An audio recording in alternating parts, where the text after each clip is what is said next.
ತುಂಬಿ ಹರಿಯುತ್ತಿರುವ ಮಲಪ್ರಭಾ ನದಿ ದಾಟಲು ಹೋಗಿ ಬೈಕ್ ಸವಾರ ಪರದಾಡಿದ ಘಟನೆ ಗದಗ ಜಿಲ್ಲೆಯ ರೋಣ ತಾಲೂಕಿನ ಹೊಳೆಆಲೂರಿನಲ್ಲಿ ಈ ಘಟನೆ ನಡೆದಿದೆ.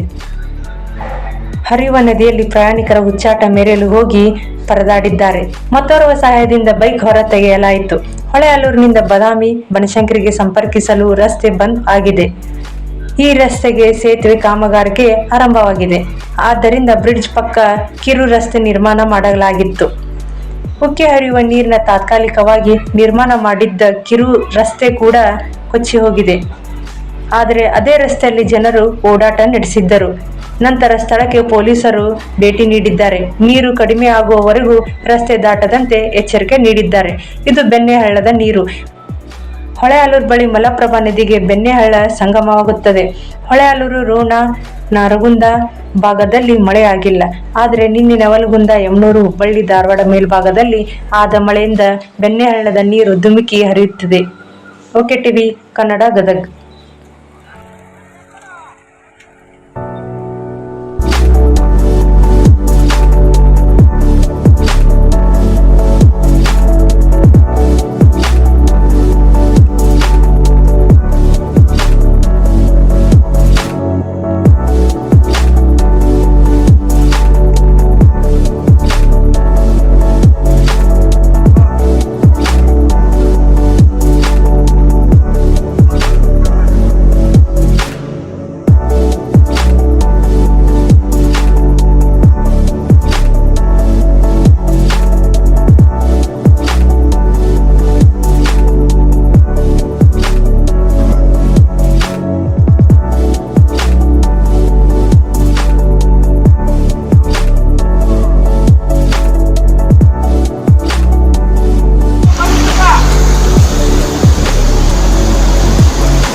Hehehe